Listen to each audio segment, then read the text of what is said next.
Hello, everyone. Good afternoon. Thanks for being here. Before I take your questions, just a couple of things. First of all, the President earlier today hosted, or rather chaired, one of his regular Afghanistan-Pakistan meetings with his National Security Council team, National Security team in the Situation Room. Secondly, I wanted to mention that in the State of the Union address, the President laid out a blueprint to return to America's values, including reducing the influence of money and lobbyists in Washington. Last week, Congress was on track to take the right first step by doing something they should have done long ago, banning insider trading by members of Congress. The Senate, in an admirable show of bipartisanship, came together to pass the Stock Act because it was the right thing to do. The bill passed 96-3, and that doesn't happen very often, as you know. Now this morning, very early, when it was still dark out and I was sitting at my kitchen table reading the newspaper, I was shocked to see that even this simple bill would ensure that that everyone plays by the rules is being weakened behind closed doors by House Republicans who seem to be caving to pressure from Wall Street lobbyists. We hope that's not what's happening. This should not be a partisan issue. After all, one of the amendments on registration requirements that, according to these press reports, is being stripped out of the bill by House Republicans, was inserted into the bill by a Senate Republican. The anti-corruption amendment stripped out was offered by both Senators Leahy, a Democrat, and Senator Leahy, rather, a Democrat, and Senator Cornyn, a Republican. This is something that Democrats and Republicans in the Senate worked together to write and pass. It would be a shame if House Republicans, led by the majority leader, at the urging of Wall Street interests and other inside the Beltway forces, watered down the tough but common sense measures supported by Republicans and Democrats alike. The President has said that now is the time to take bold steps to fix the corrosive influence of money in politics, and this is something that Congress should take action on right away. With that, I will move to your questions. Ben. Thanks, Jay. On the AFPAC meeting, you mentioned any announcements to make on the topic? No, I have no announcements. I just know that there is interest in general, that the President oversees these meetings, and wanted to let you know that it's happened. We may have more of a readout. It ended not long ago. Okay. On the contraception issue, Speaker Boehner is promising to repeal the rule through legislation. Senator McConnell has talked about the same. I'm curious about your reaction to that, and if that were to happen, is that the kind of measure that the President would veto? Does he feel that strongly?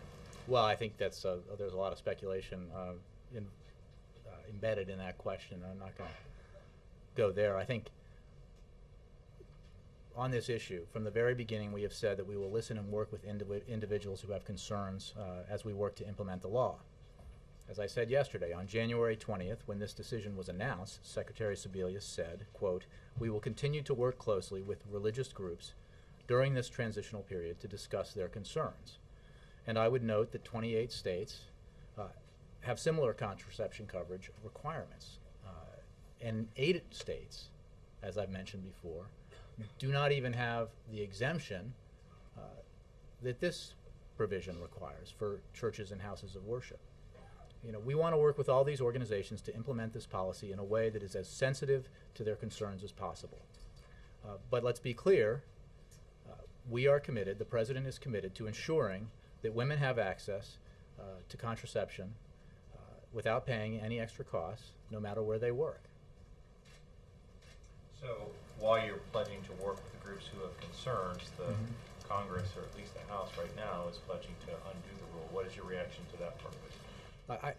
Right now, I think we are focused on the implementation of this rule and doing what we said back on January 20th when Secretary Sebelius announced it, which was work with those who have concerns to see if there's a way to implement this policy to ensure that women everywhere have the same level of health care coverage and the same access to preventive services, but to do it in a way that might allay some of the concerns that have been expressed. I mean, this President has,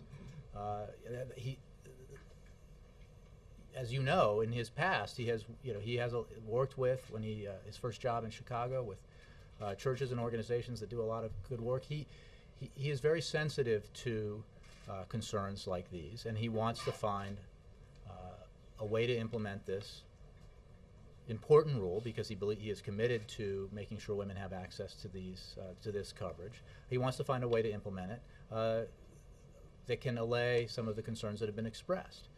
And that is why the transition period was announced at the same time that the rule was announced. One more on this. It's about that transition period. They have until, the organizations have until August of 2013. Is the White House hopeful of having some sort of solution in place, the allaying of concerns before then? Well, I wouldn't want to predict a date by which this process might produce a result. I think it's best to let that process take place. There are ways, and I think people in the broader community here who have been looking at this issue have been talking about the fact that there are ways to approach this that would ensure the rule is implemented so that women have access to these important healthcare services no matter where they work, but also that hopefully would allay some of the concerns expressed. I mean, I don't want to get into whether this approach might work or that one, or who might feel better about it if this solution were put forward. We're not at that point in the process. One last one on a different topic, the payroll tax. The negotiations seem bogged down. I know the president wants this tax cut extended, but I'm curious what the White House's take is about the state of play right now. Are you confident that it will get extended, or is there a genuine nervousness that this might expire at the end of the month? We continue to be confident that Congress will pass the extension of the payroll tax cut for the rest of the calendar year. It is still inconceivable to us that Congress would want to raise taxes on 160 million Americans on March 1st, at a time when hardworking Americans need that extra money to pay their bills, to make ends meet. There is an element of deja vu to this process. I think that it was clear by the end of December why this needed to get done. It is clear from the economic reports that we've had in the last several months that that the economy is growing and producing jobs, and that we are moving in the right direction, and Congress should not muck that up. And the President believes, as he has said in the past, that folks on the Hill need to act without delay and without drama to get this done.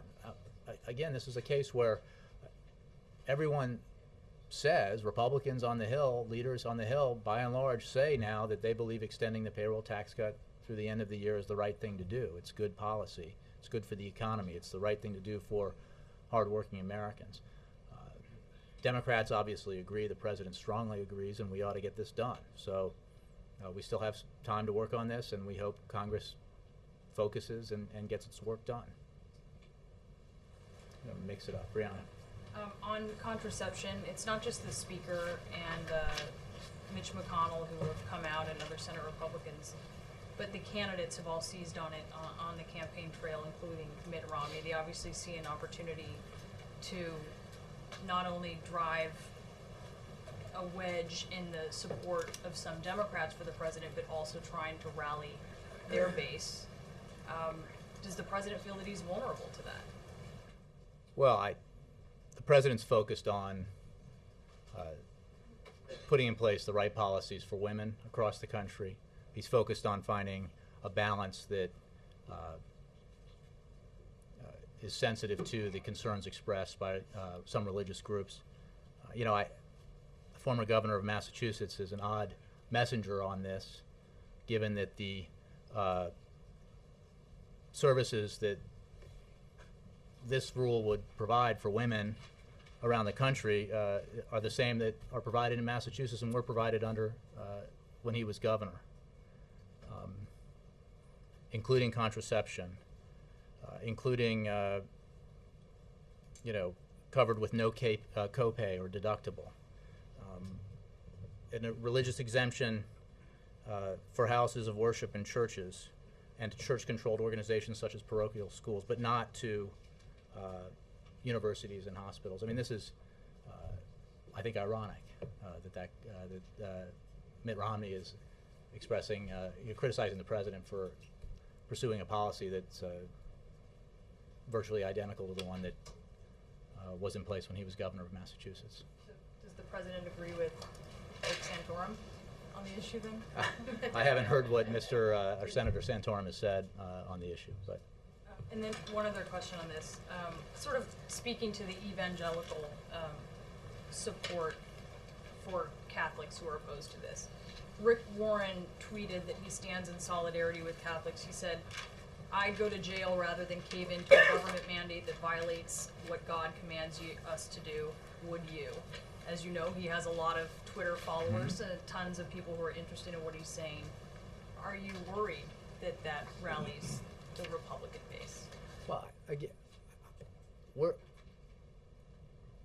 not worried about Republicans or Democrats, the political component of this. We're concerned about making sure that women get access to these important services, that women are treated equally around the country regardless of where they work. But we are very sensitive to and understand some of the concerns that have been expressed, and that is why this as part of the original announcement of this by Secretary Sebelius, we put in place a process where further discussions could be had that would address, hopefully, some of these concerns and maybe allay some of them. I can't, sort of itemize or give great detail on what those discussions will look like. I mean, as I think Ben noted, the full implementation of this policy doesn't take place until August of 2013, and this conversation is only just underway. But I think it's important to note that the president takes those concerns very seriously, and he also takes seriously and is committed to the policy. And we will press forward with these discussions to see if there's a way to proceed to move forward in implementing this policy that allays some of these concerns. Let me just sit say I want to get out of the front row and then come back, do my. Yes, Mr. Wolf. What has been, thanks, Jake, what has been the president's reaction to this reaction on the contraception issue since the 20th? I mean, is he surprised by the reaction, either political or religious? I think, as I've been saying, the president understands these concerns. That's why he agreed with the approach that Secretary Sebelius took, which sought that appropriate balance, which ensured that there was an exemption for churches and houses of worship, unlike in some states in the country, and why he supported the part of this that included a process by which further discussion could be had that would see if there was a way of implementing this for institutions and groups that it had expressed concerns that might allay or resolve some of those concerns. So I don't think, I think he understands and understood from the beginning, why this is a sensitive issue and why and it informs his decision to proceed in the way that he has and to try to seek this balance. Just at the very earliest stage, is there any sense of how discussions would take place? I mean, in one case you have 18 months, but is there any sense here of who would talk to who in terms of trying to, whether HHS would be involved, the White House, trying to come up with some sort of a resolution? Yeah, I don't have a roster of individuals involved in those kinds of discussion. It's issues involving healthcare policy would normally include folks who do healthcare policy, both in a variety of places in the administration. So those are the kinds of conversations that would take place in terms of the policy side of this. Yes, Wendell. There was reporting yesterday that your assertion that the next year and a half, next year, we spent looking for a way to implement the policy was a sign that you're looking to compromise, and you pushed back strongly on those reports. Tell me why that shouldn't be seen as an attempt to find a compromise. Well, I just wanted to be clear, as I'm trying to be again today, that the President is committed to implementing the policy that will ensure that women across the country, no matter where they work, will have access to the same health care coverage and the same preventive care services, including contraception. It is also true, and has been true since the day that this was announced, that we intend as an administration, as Secretary Sebelius said, to work with religious groups that have concerns about this to see if there's a way to implement that policy that eases some of those concerns. And that's and both are true, but I wanted to be clear yesterday, and I want to be clear today, that the commitment to ensuring that women have access to this important to these important healthcare services remains very strong. So it's not a compromise because you won't walk back from access without a copay. Correct. There's also difficulty within the Pentagon on this. The Army's Chief of Chaplains suggesting priests not read a letter from an archbishop he felt might lead to disobedience, frankly. Well, my understanding, I'll refer you for specifics to the Pentagon, obviously, but my understanding is chaplains were absolutely free to express their opinions about this, and did. But he didn't want him to read a sentence of the letter from the Archbishop. I would refer you to the Defense Department, but I would certainly hope that in reporting on this, you noted that chaplains were absolutely free to express, as they should be, their opinion on this matter. Nora, and then Karen. Can you confirm that the President's former Chief of Staff, Bill Daley, along with the Vice President, encouraged the President not to make this decision, but the President then sided with some of his female advisors, including the HHS Secretary? I'm not going to get into internal deliberations and who is on which side of discussions and debates internally. I will say that, broadly speaking, the reports that lined certain people up in some ways on this issue were inaccurate, both broadly and specifically in terms of some of the individuals, but I'm not going to engage in a guessing game about who thought which way on which issue. And then on Iran, Iran's ambassador to Moscow said today that Iran is capable of carrying out military strikes on U.S. interests all around the world if Iran is attacked. Is that a concern? Well, I'm not going to engage in a back and forth with this particular official, but rest assured, we're extremely confident in our military's ability to do their job, and also rest assured that force protection for those Americans deployed overseas is our top priority. And then just on Syria, if I could, I know you've addressed this before, but I want to ask again. Senator McCain and others are talking about whether we should arm the opposition in Syria. Has that been completely ruled out?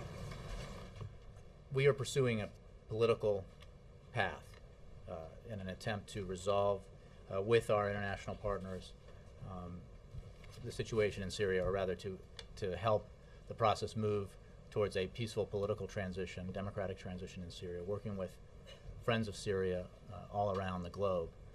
We believe that political solution is the right way to go. Now, we never rule anything out in a situation like this, but we are pursuing a path that includes isolating and pressuring the Assad regime so that it stops its heinous slaughtering of its own people, and that in the coming days we will continue our very active discussions with friends and allies who support the Syrian people, along with the opposition Syrian National Council, to crystallize the international community's next steps in that effort to halt the slaughter of the Syrian people and to pursue that transition to democracy. And how would humanitarian assistance be delivered? How much are we talking about? Has there been a dollar figure put on it? No, I appreciate the question, and I know that I raised this yesterday. We are, of course, looking at humanitarian assistance to the Syrian people, and we have for some time. We're consulting with our international partners, and we anticipate this being one of the focuses focuses of the discussions that we'll have with Friends of Syria in a Friends of Syria meeting that may be held in the near future, because there is near universal concern about the plight of the Syrian people as they are subjected to this brutal assault by the Assad regime. But I don't have specifics about content or delivery. I mean, these are just discussions that we anticipate having with our international partners. Kristen? Thanks, Jay. In the past, the administration has put forth names of officials who supported your policy decisions. For example, during the American Jobs Act, when the president first rolled that out, we heard from a number of mayors. Why not release names of religious leaders who support the HHS decision? Well, I'm not sure.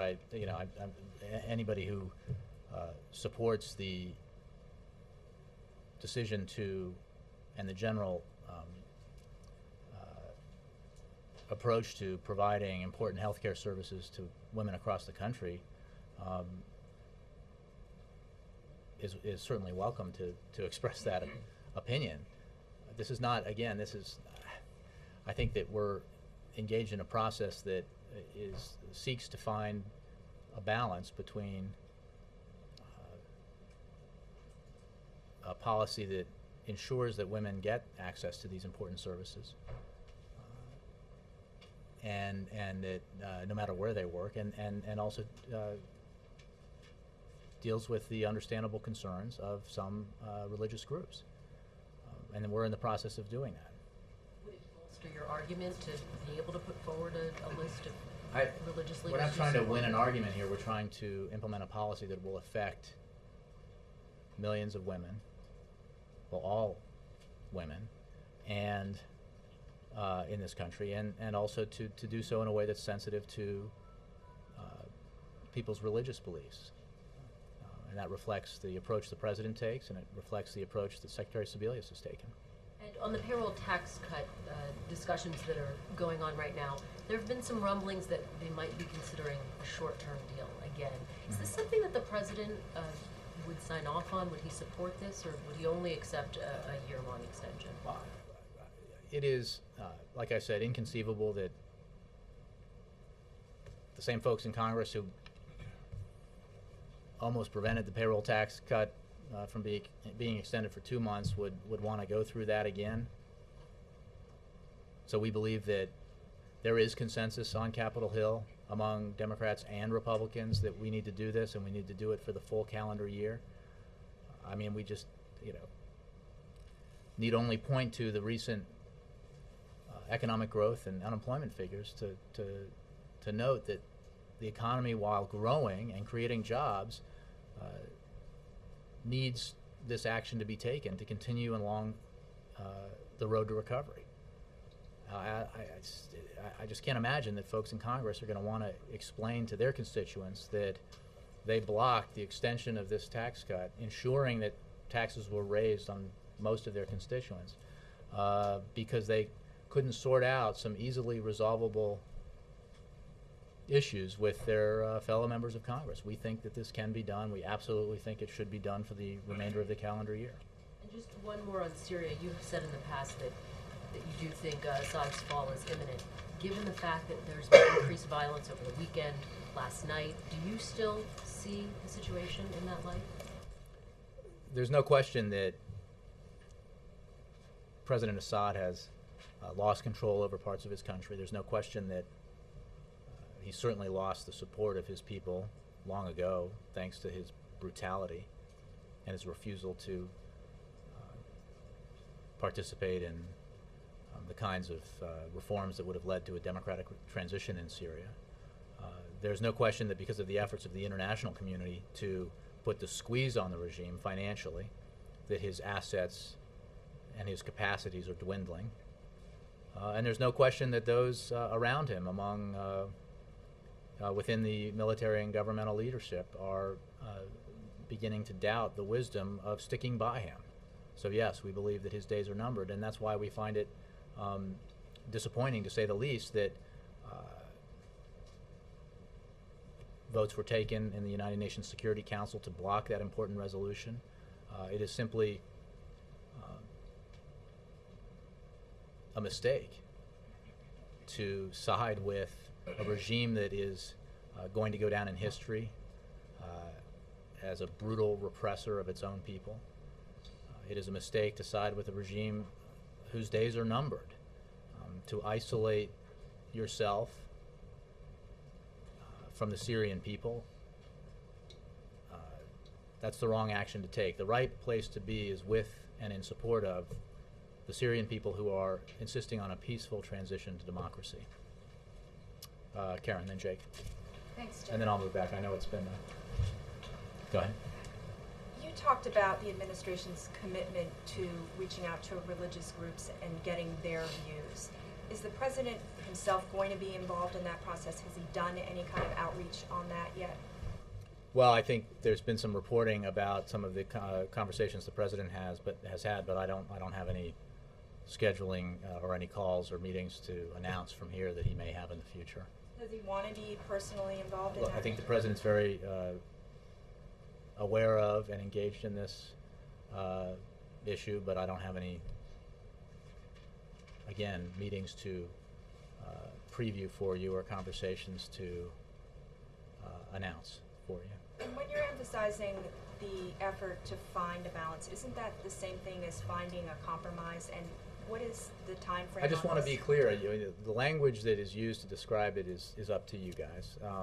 What I am only trying to be clear about is that the commitment to make sure that all American women, no matter where they work, have access to the same health care coverage and the same preventive care services, including contraception, is absolutely firm. That's the president's commitment. That is explicit in the policy proposal. The discussion, and it's an important one, but the discussion is how can we, in implementing this policy, try to allay some of the concerns that have been expressed. And the president's very sensitive to that, as is Secretary Sebelius and others.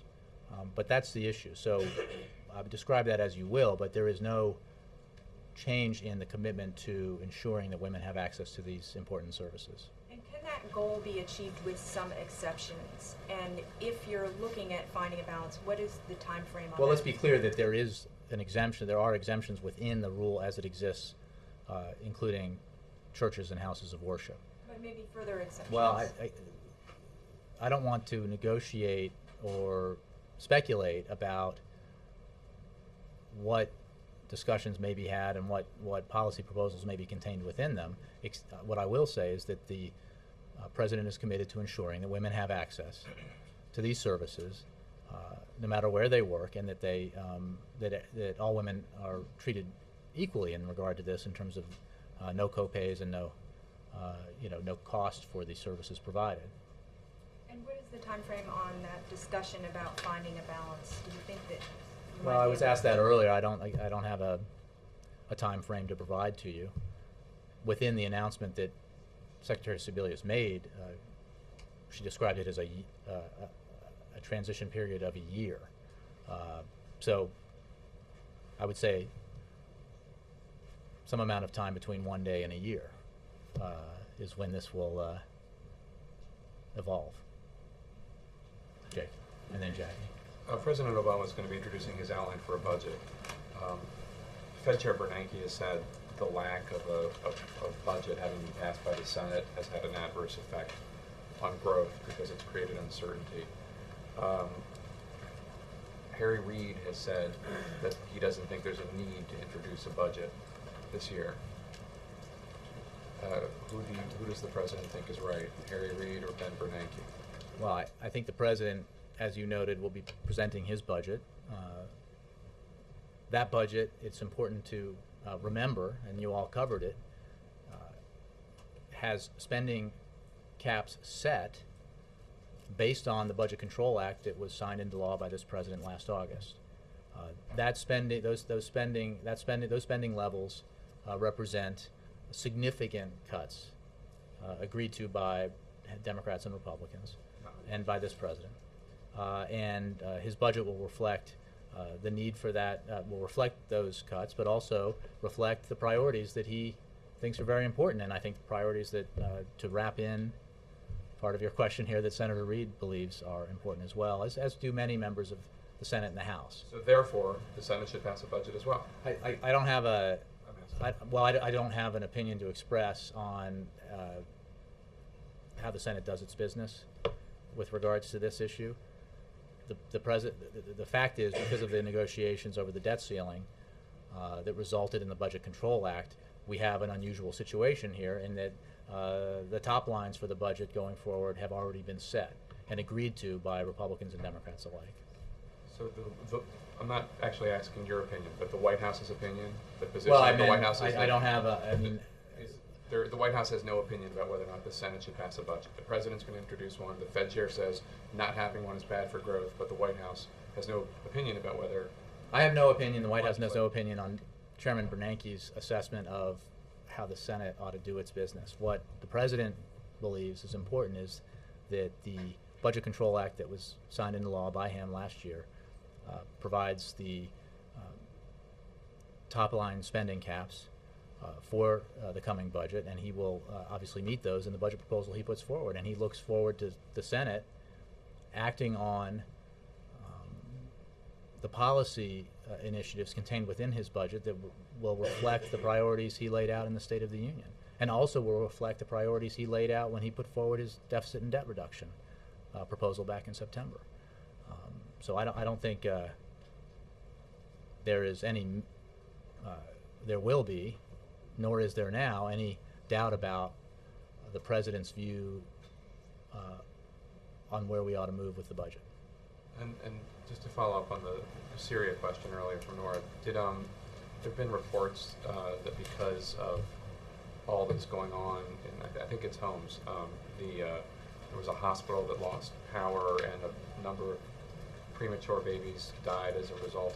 I don't know if that's a true story or not. Obviously, in situations like this, there are a lot of rumors.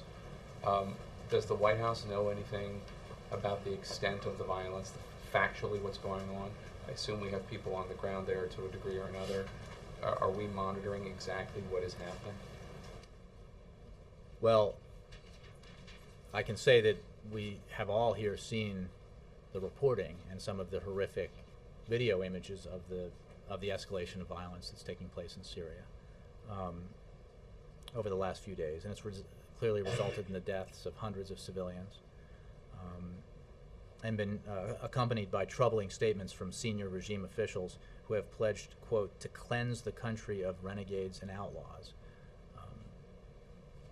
That is hardly reassuring and only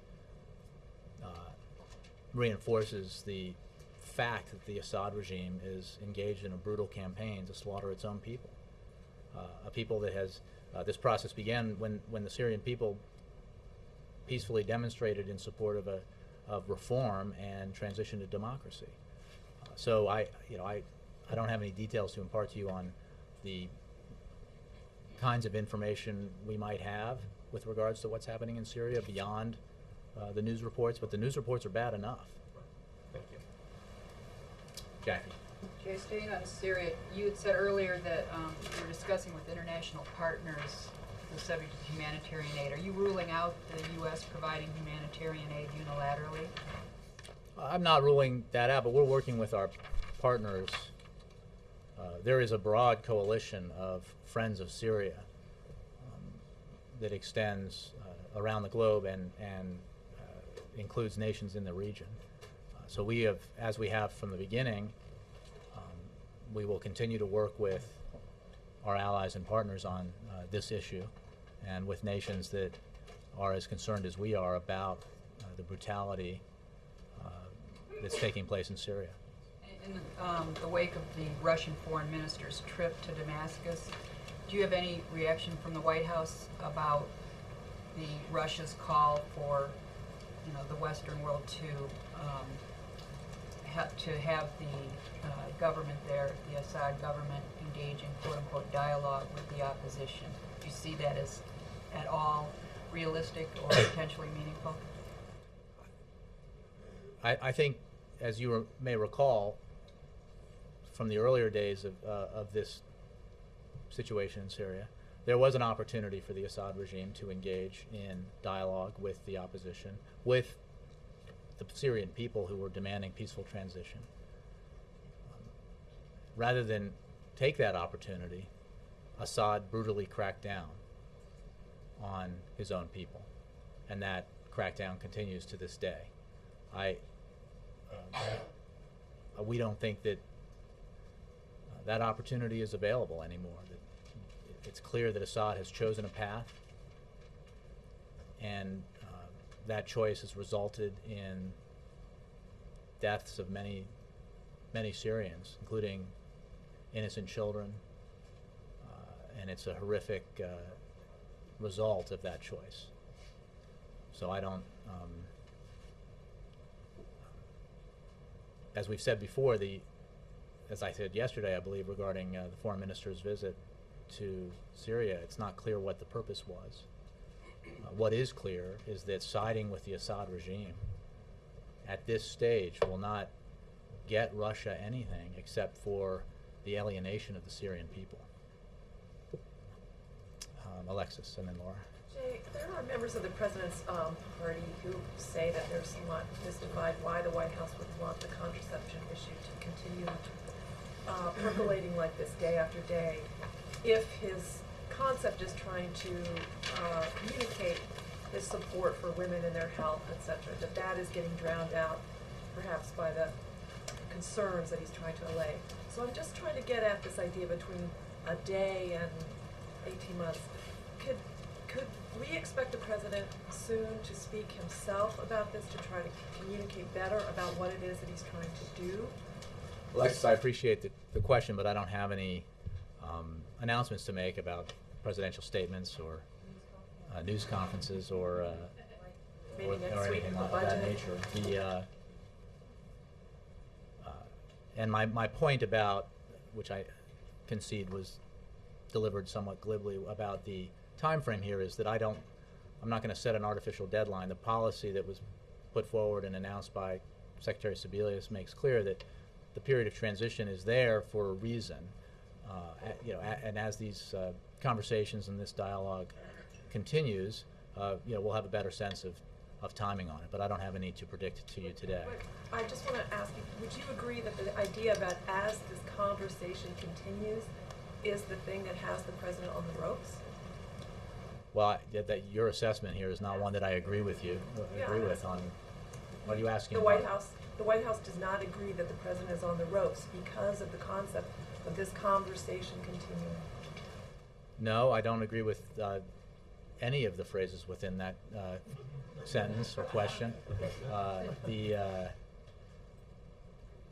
He's concerned here about getting a policy right and its implementation right, and being sensitive, as he always is, to the concerns of religious groups about religious freedom and the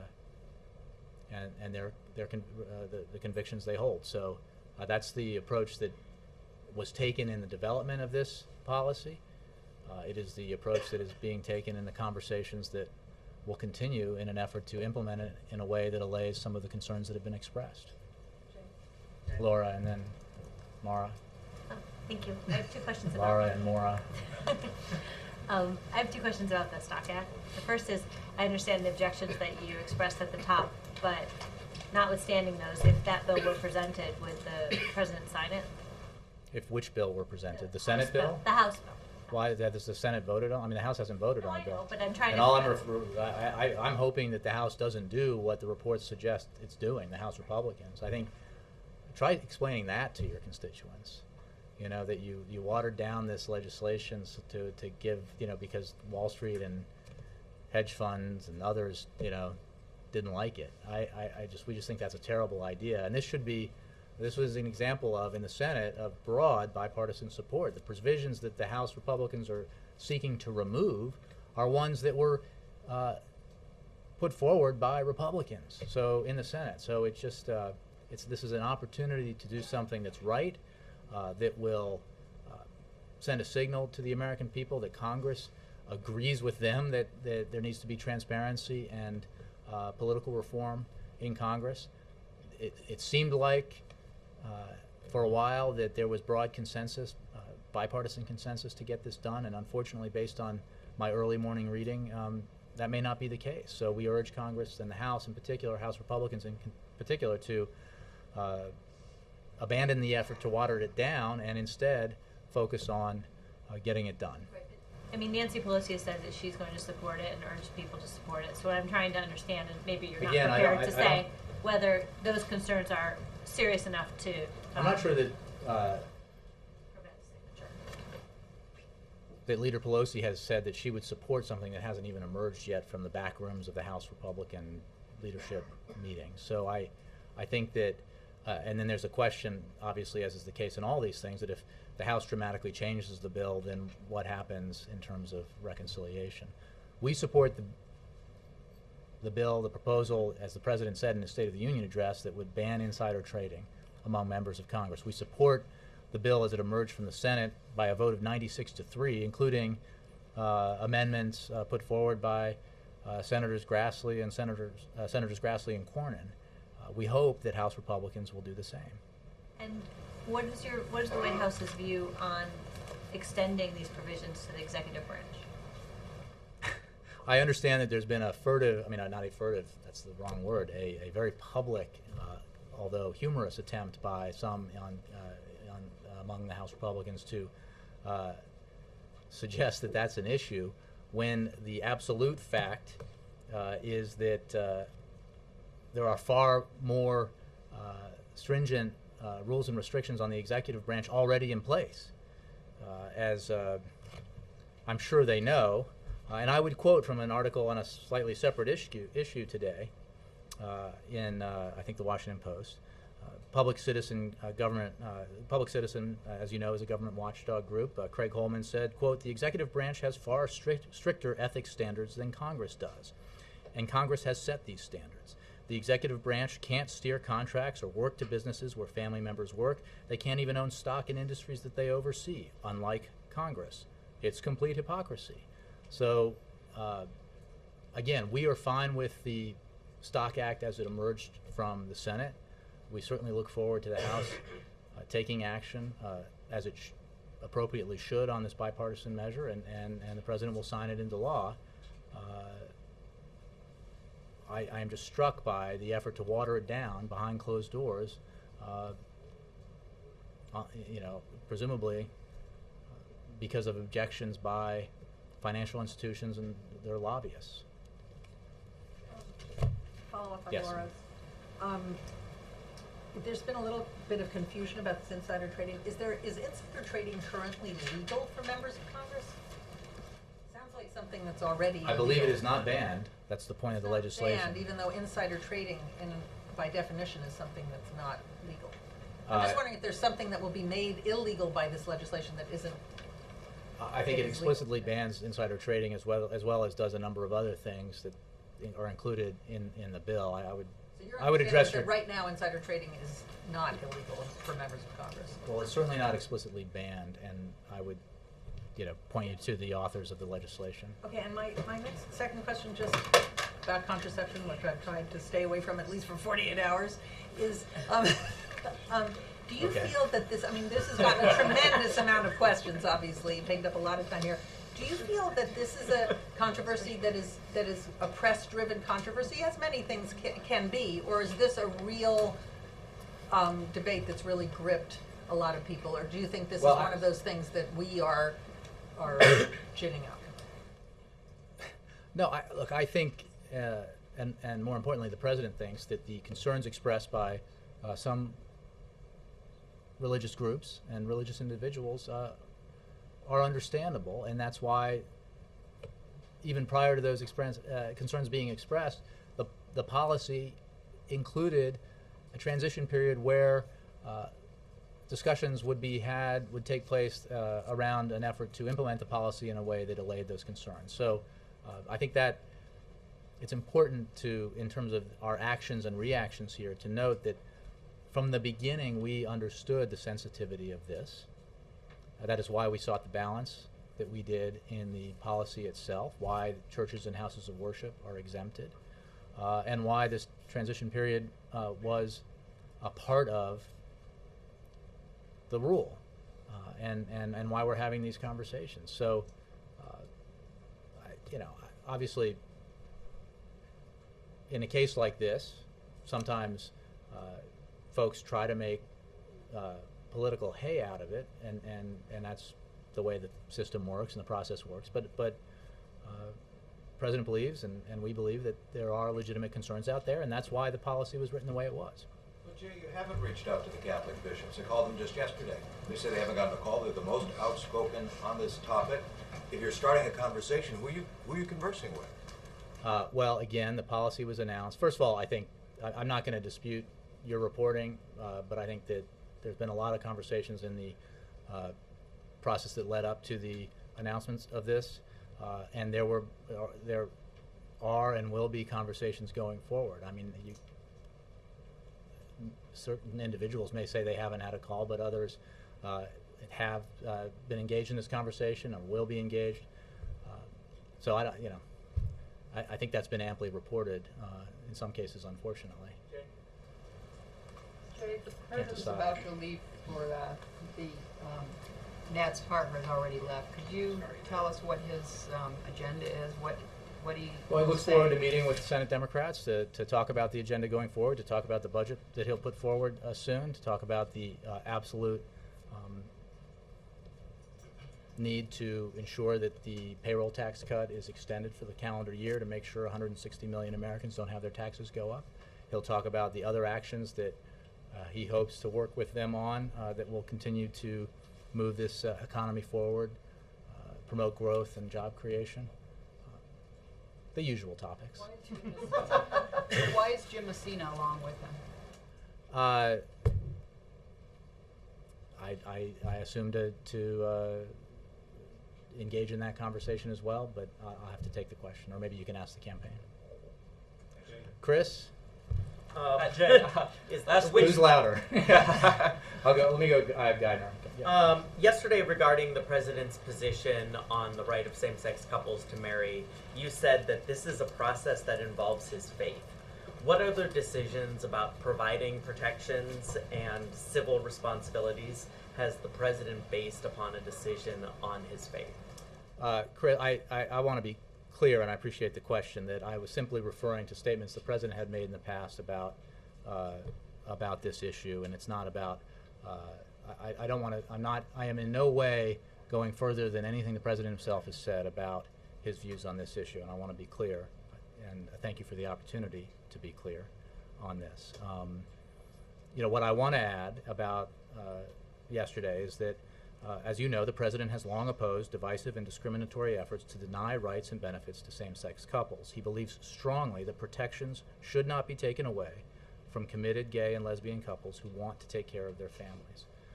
And that's, while we don't comment on specific litigation, that is his general position on this, as I think you know and have reported on. Jay, as you mentioned, last one. conversations that are underway on this contraceptive policy, conversations that are underway, allaying concerns, a period of transition. Do you think that Boehner's jumping the gun when he talks about repealing this, since you believe that this is all still in progress? We're just going to focus on the effort we have underway. The president is committed, as I've tried to make clear, to ensuring that this policy is implemented so that all American women have access to the same level of health care coverage, and doing that in a way that hopefully allays some of the concerns that have been expressed. We'll leave comments that you mentioned and others.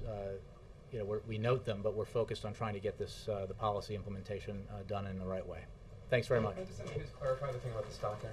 Are you saying that you favor, oppose, or you don't care about whether or not the executive branch is covered? I'm saying I don't. Redundancies are fine in the It's okay with you. It's just not necessary. Right, as everyone who knows policies can and that are in place and that apply to executive branch knows, this is a complete. Yes, a barrel full of gorilla dust. Okay, but you don't oppose it if it's in the bill? I do not. No.